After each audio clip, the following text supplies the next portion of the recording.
When something challenges happens in your life, instead of thinking, why me? Reframe it to, what is this teaching me? What can I learn from the situation and how can I implement that in other areas of my life? Because every experience you're doing now will give you some skills for later. Because I talk with a lot of people, they're like, I like so many different things, I do so many random things, I'm not specialized in something because I did so many random things. And it's okay to be a jack of all trades, right? Because eventually when you start something else, you already have a part of the skills. Getting out of your comfort zone pushes you to learn new things, but also allowing yourself to be a beginner and learn and improve along the way, and adjusting your mindset to that is such a big thing, right? A lot of people are overthinkers. Maybe you recognize yourself in this. I was a huge overthinker. That's why I can really relate to people who overthink. Now I have the mindset, fuck your feelings, do it. Sorry guys for the background noise. We have a dog and it's part of he got the zoomies. Yeah. All right. Manon moved away since she was 19 years old, managed multiple teams, and now is co-owner of Viomatico. We're gonna hear the story that creating your own life in a way is possible, and you're gonna see what is possible if you just do the work and create, actually. Yeah. Thank you so much for inviting me also. Of course. So, Manon, where did it start for you? The whole beginning at 19 years old. Yes, so it started when I was 12 actually, because then I got the idea that I wanted to move abroad, no clue why. And then when I was 19, because I already knew it at 12, I studied tourism, and then I moved abroad because of my internship with Sunweb. Sunweb is for people that don't know, it's a big tour operator in the Netherlands. They have a lot of different destinations, and then I went as a trainee to Greece. I was sent there for 7 months, and I think that's where the adventure started. You went there for 7 months, but you did not stay there for 7 months. You stayed there for around 7 years. Yes, with breaks. With breaks, yeah. Not in Greece only. And like, what did you do in Greece? Like, what did you grew up to? Because at some point you managed teams. And how did that become? So it all started as a hostess. I think in life it's very important to ask yourself the questions, what do I like doing? I really love working with people. So that's also, I think, why I went in the tourism industry. And I was helping people, welcoming them at the airport, bringing them with the bus to the hotel, explaining a lot about the destinations, the surroundings, the culture. Eventually did that for multiple years. Then, because I did it for multiple years, I eventually became the manager of a team. And then, of course, the whole job changes. But I loved it because I was still working with people in destinations I loved. So then you traveled to multiple places for your job for Sunweb. Yes. What are the destinations that you traveled to as a guide or as a manager? So if I give a quick rewind, I started in Greece, in Kos to be exact. Then I moved back to the Netherlands. Then I went back again to Kos. I worked for 1 summer in a smoothie bar. Something different. Then I went back to the Netherlands to work in a contact center, also for Sunweb again. Then I went back again for Sunweb as a hostess in Kos. So as a travel guide, that's how you can, travel rep, that's how you can say it, hostess. Then I went back in the winter and I backpacked for 3 months. So I went to Asia and Australia. To find yourself. Backpack. It was like my big dream to just travel with a backpack and explore the world, and I finished my studies. I had my job as a guide and I was like, well, I finished my summer season. I'm free for the winter.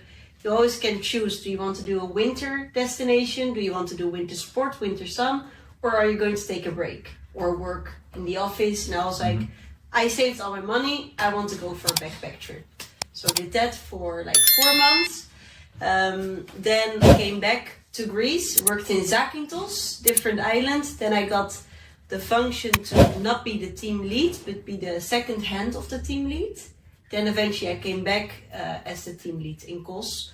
Had a little break, also worked in Belgium in an event agency when I met Robin. Also worked in the French Alps for 7 months for Totally. It's like the same company, but different brand.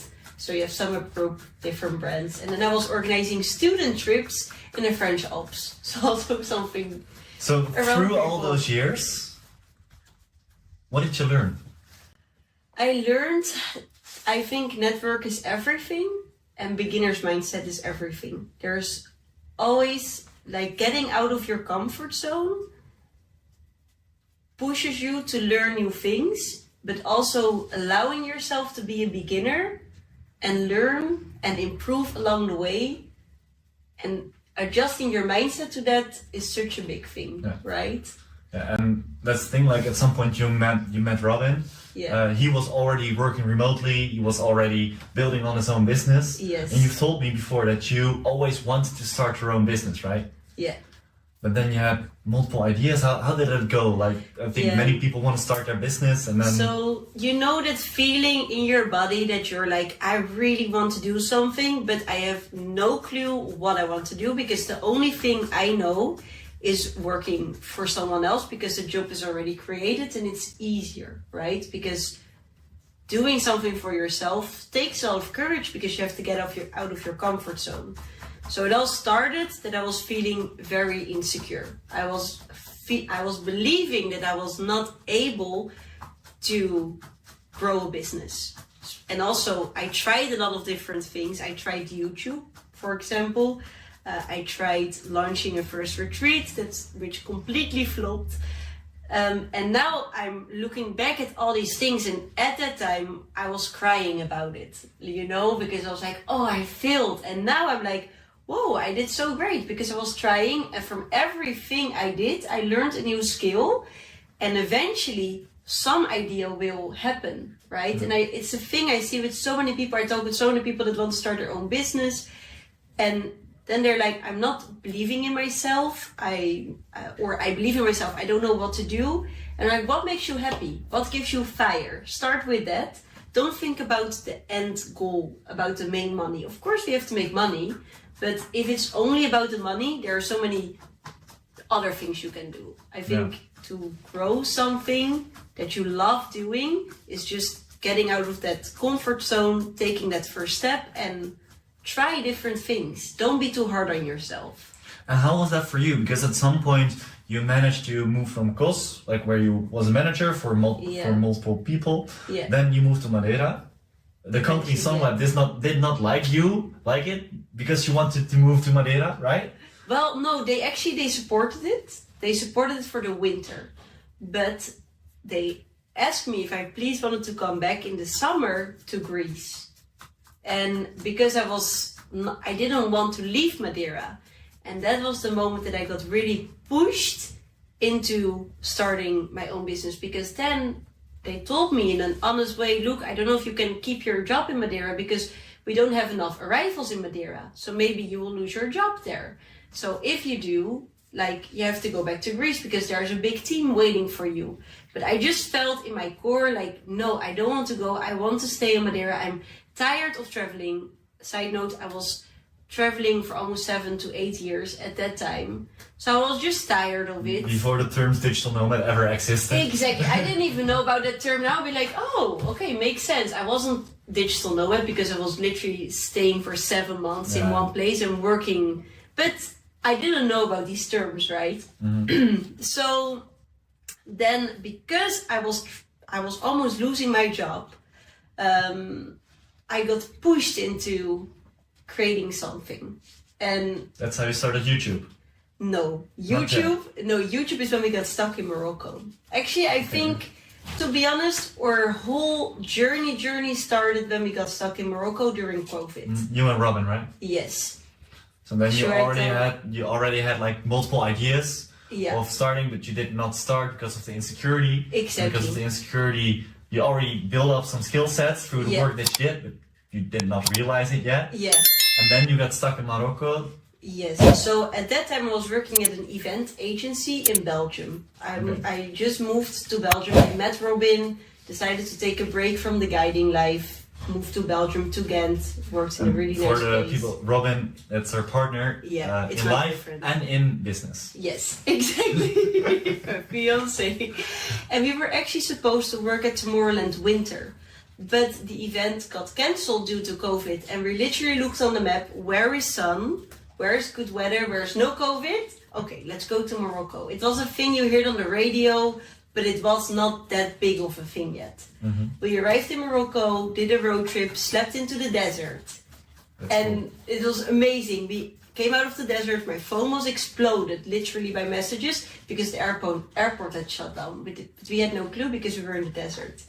And then we needed to be, before 8 or 10 p.m., we needed to be in a hotel room or somewhere inside because there was lockdown and we couldn't go anywhere. And it's crazy because we met someone in the supermarket in Marrakesh while we were getting groceries for a road trip. We exchanged phone numbers in the supermarket, and he was the person, like he called us the moment the country went into lockdown. And he said, hey guys, how are you doing? The country's in lockdown. Where are you at this moment? And we were like, well, we are in the desert, literally 8-hour drive from Marrakesh. We don't know what we have to do. Our flights are cancelled. He said, well, this is a crazy idea, but you can stay in my house until the airport opens up again. You will probably depart next week or something. We ended up staying 6 months in Morocco. Literally, I had like a full-time job in Belgium. I had an entire life in Belgium. We had a house in Belgium. We had everything in Belgium. But I was working in the event agency space, and all of a sudden all the events got cancelled, so I got little support from the government. We were lucky with that.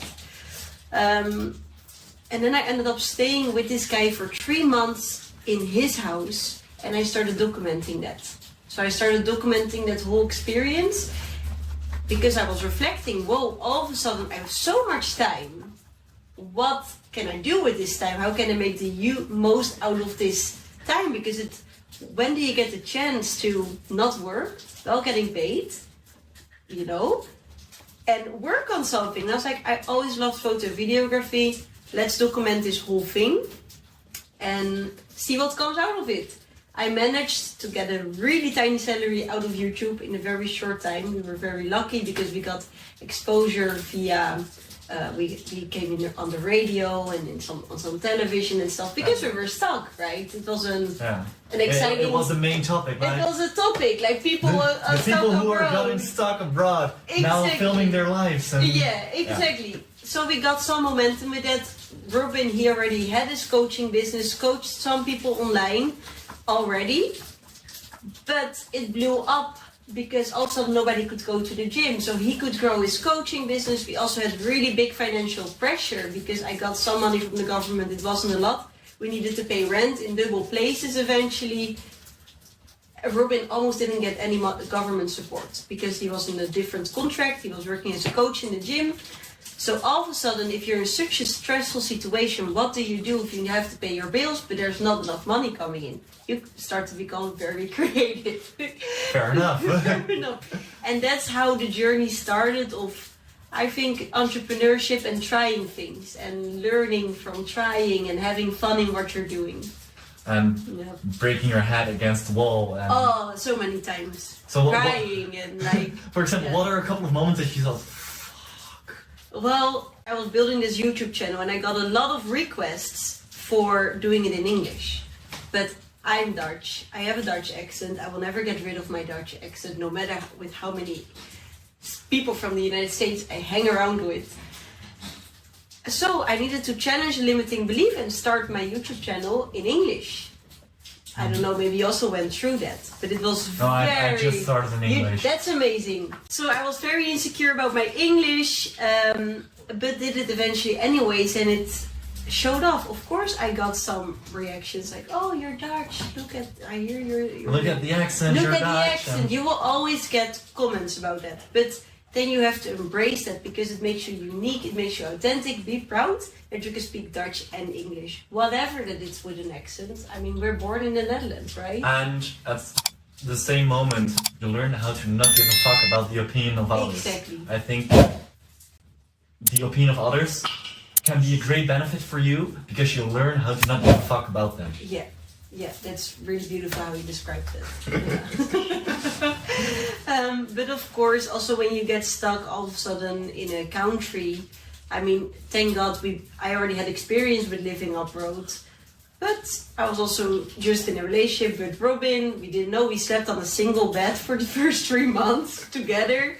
So there were a lot of challenges there. But in the end, it's a really nice reframe. It's not when something challenges happens in your life, instead of thinking, why me? Reframe it to, what is this teaching me? What can I learn from the situation and how can I implement that in other areas of my life? Yeah. You know? And then at some point, you went back to Madeira? No. So we lived in Morocco. Then we went back to the borders opened up again. We went back to Belgium. And then we came to the big realization, like, oh, we actually don't want to live in Belgium. So we already had the plan to have a world trip together, like we wanted to move abroad together, but there was like, our first goal was to just save money in Belgium for a few years so we could take that big leap. And now this just speeded up the process, right? Because all of a sudden we were like, why not do it now in the middle of COVID? So we quit our apartment, everything, got rid of everything, all our stuff, and then we flew to Mexico. So we flew to Mexico for 2 months. How about radical decision making? Just let's go. We flew to Mexico. I got my job back at Sunweb. And then they offered me to come back to Greece again. And then I ended up working as a manager in Greece. Did 7 months, so first 2 months Mexico, flew back to Greece, did there a season. And from Greece, I was like, okay, I love this travel lifestyle, but I really feel I'm longing for a home base, a place where I have all my stuff and I can travel from there, right? Yeah. Because I'm still traveling a lot, but just to have a place to call home, because I didn't have that for almost 10 years, right? For 8 years at that time. So then we looked up, I found my dog in Greece. We looked up on the internet, which are dog-friendly places to go to because of our dog. And Portugal ranked very high in the list, and then our algorithm catched up on Portugal, and then we found Madeira all of a sudden. So we literally moved to Madeira because of Instagram. And that's also the crazy thing, what happened. Robin and me, we discussed it together. We said, okay, we're moving to Madeira. I don't know what I'm going to do. I think I will look for a remote job, or there's probably something I can do, right? And my boss called me from Sunweb, and she was like, well, I'm looking for a guide in Madeira and I can't find anyone. And I was like, that's crazy because they have so many destinations. I said, stop looking, I'm moving to Madeira. So I could continue my job in Madeira. So the 1.5 years that I lived here, I did my guiding job. But after 6 months, they told me, well, you have to go back this summer to Greece because it was just for a winter period. And I was like, well, I don't want to. And she said, well, there is a chance that you will maybe lose your job if you don't want to go back to Greece because I don't know if we have enough work for you in Madeira. And I was like, okay, that was a tough conversation. I drove home after work, really breaking, like thinking, like, what can I do? What can I do? I really had the feeling there has to be something. I need a business coach. I don't have money for a business coach. And then I got the idea, okay, I'm good at bringing people together. So what if I create a concept where I bring a lot of entrepreneurs together, I learn from them, with the money from that event, I hire a business coach for the group can learn, I can learn, everyone learns, and the business coach is also happy.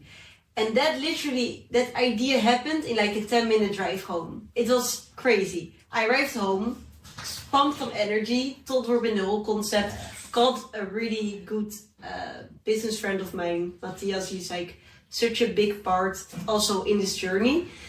He was like, this is an amazing concept, create a website. So I created a website, but I tried before to launch a different concept, a photography retreat.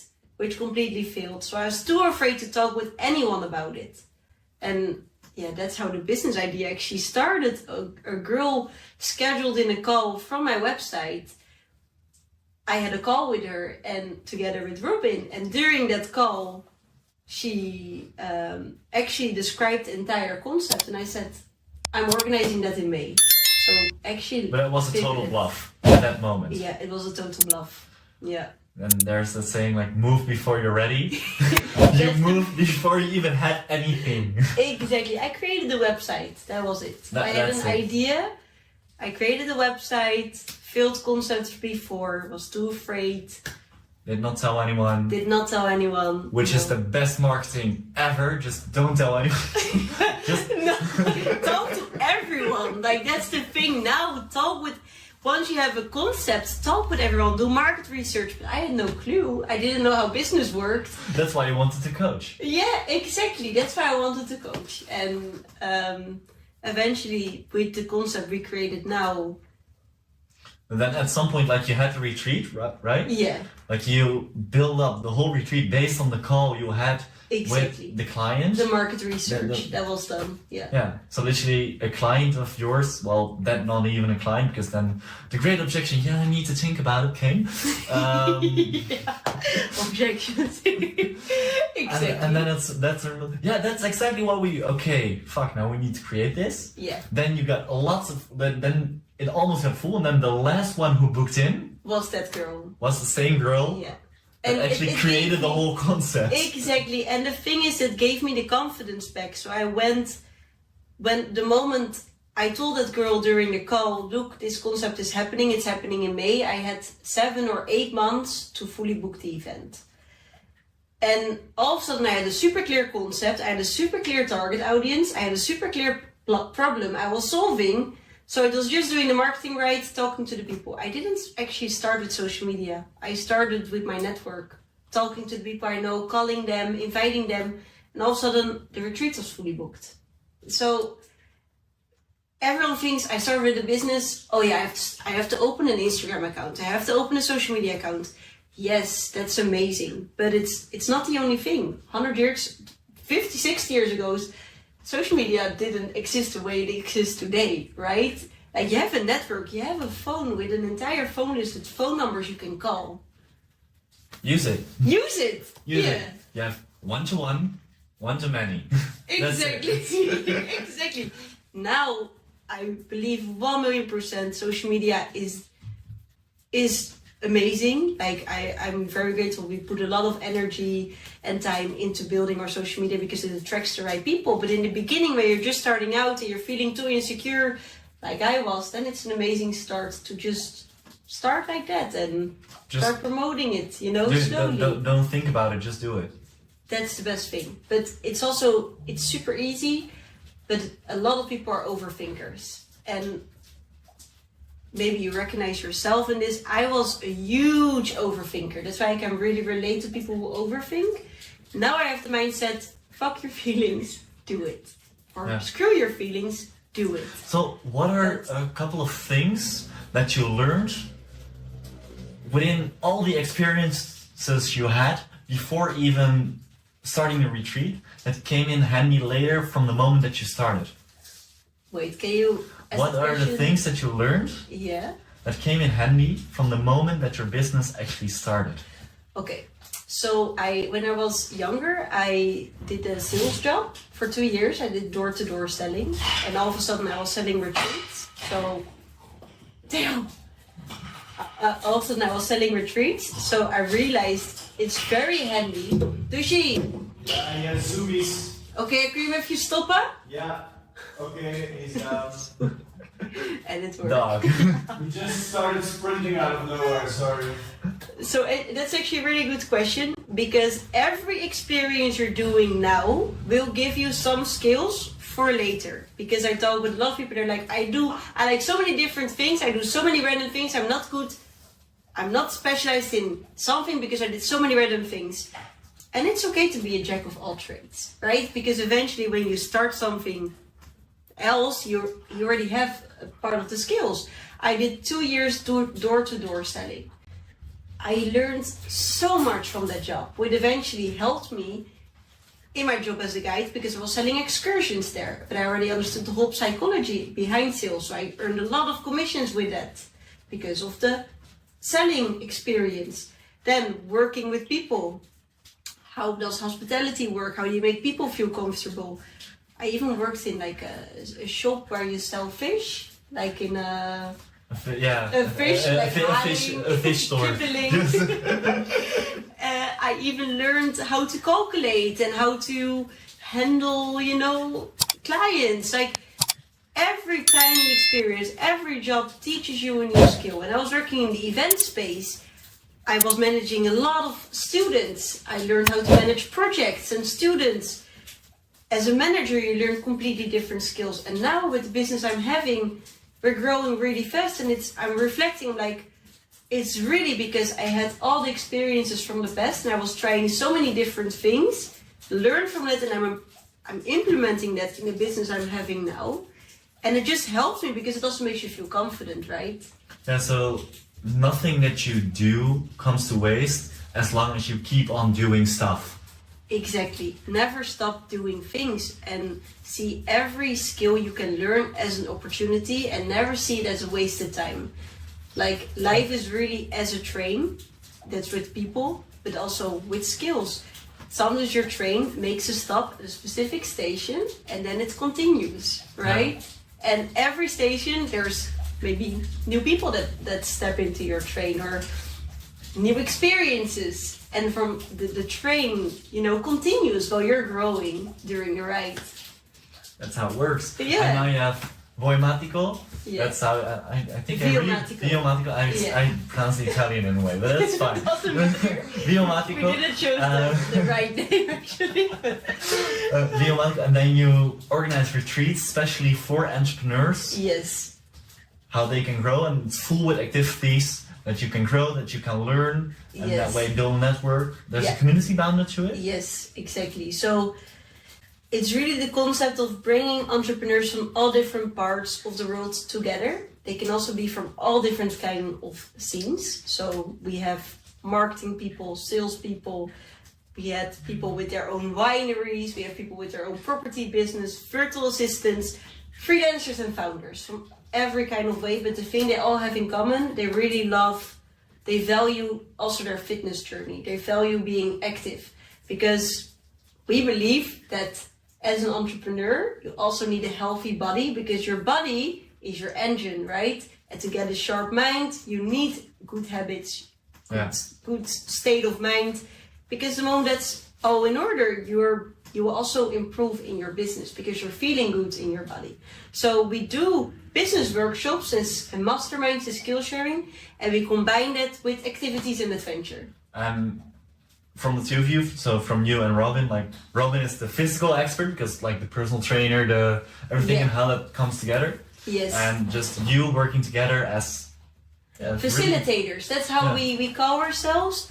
We are facilitators, and the group brings the knowledge. Of course, Robin and me, we also have a lot of knowledge, but I believe every person has so much to share. So we really want to use the knowledge of the group. Yeah. Yeah. And in that way, you create it all together. And I think exactly in how you create such a program and how the whole thing comes together, we will dive into that in the next one with Robin. Yes, that will be a good one. Yes. So thank you so much, guys. And where can I find you? You can find us on www.theviomati.co. We're also theviomati.co on Instagram.